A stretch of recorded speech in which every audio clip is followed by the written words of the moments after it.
Hi, எல்லோரும் எப்படி இருக்கீங்க? எல்லாருக்கும் வணக்கம். இன்றைக்கி மோர் மிளகா எப்படி போடலான்னு பார்க்கலாம் வாங்க. இன்றைக்கி பச்சை மிளகா நிறையா இருந்துச்சு, வாங்கின்னு வர சொன்னேன். மோர் மிளகா போடலான்ட்டு இதை கழுவி சுத்தமாக எடுத்து வச்சுக்கிட்டு காம்பெல்லாம் கட் பண்ணி இந்த மாதிரி எடுத்து வச்சுக்கணும். எடுத்து வச்சுக்கிட்டு அதில் சின்ன சின்ன ஹோல்ஸுங்க போடணும். தென்னங்குச்சியில் போடலாம், இல்லைன்னா இப்படி ஸ்போர்க் இருந்தால் எடுத்து வச்சிக்கின்னு ஸ்போர்க்லேயும் குத்தி போட்டுக்கலாம்.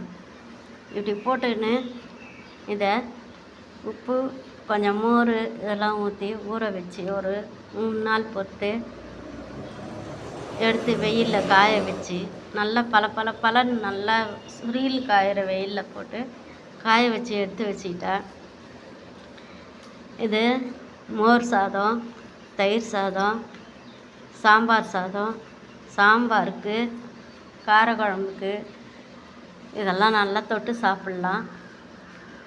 அந்த காலத்துலலாம் எங்கள் அம்மா அவங்கெல்லாம் இந்த மாதிரி வெயில் காலத்தில் பச்சை மிளகா வத்தல், கஞ்சி வத்தல், ஊறுகாய், கிள்ளு வத்தல், முறுக்கு வத்தல், கஞ்சி வத்தல் அப்படின்னு நிறையா ஐட்டங்க போடுவாங்க. வடகம் போடுவாங்க, ஊறுகாய் போடுவாங்க. இதெல்லாம் இந்த வெயில் காலத்தில் செஞ்சு எடுத்து வச்சுக்கிட்டா மழை காலத்தில் சாப்பிட்றதுக்கு நல்லா ஈஸியாக இருக்கும், சுவையாகவும் இருக்கும். மழை காலத்தில் காய்கறி செய்யலைன்னா கூட வெறும் பருப்பு சாம்பார், மிளகா கிள்ளி சாம்பார் வச்சுட்டு இது வறுத்து கொடுத்தாங்கன்னா அமிர்தமாக சாப்பிட்டுடுவாங்க. வெறும் பழைய சாதத்தில் கூட தண்ணி ஊற்றி சாப்பிட்டுட்டு அதுக்கு தொட்டுக்கிறதுக்கு இந்த மோர் மிளகா வச்சு கொடுத்தாங்கன்னா கழனிக்காட்டில் வேலை செய்கிறவங்க கூட இதை அற்புதமாக சாப்பிட்டுட்டு நல்லா இருக்குது, தெம்பாக இருக்குதுன்னு வேலை செய்வாங்க. கழனியில் வேலை செய்கிறவங்களாகட்டும், நம்ம டவுனில் வேலை செய்கிறவங்களாகட்டும், யார் வேணாலும் சாப்பிட்லாம். நல்லா இருக்கும் டேஸ்ட்டாக. இது எப்படி செய்யலான்னு உங்களுக்கு சொல்லலாம்னு நினச்சா சொல்லிக்கிட்டு இருக்கேன்.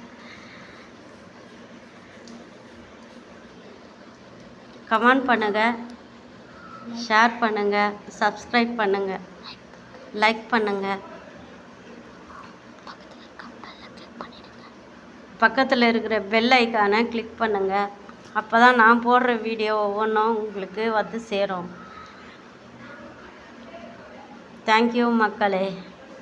வறுத்து காட்டுறேன் பாருங்கள் எவ்வளோ நல்லா இருக்குதுன்னு சொல்லிட்டு.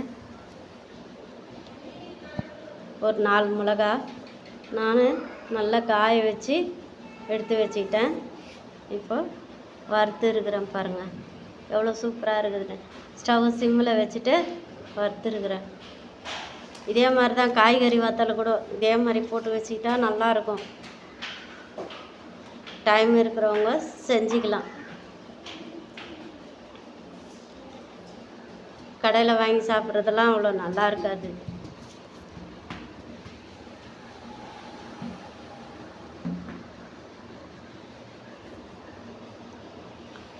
அவ்வளோதான். தயிர் சாதம், மோர் சாதம், கம்பங்கூழ், ராகி கூழ் எல்லாத்துக்குமே நல்லது.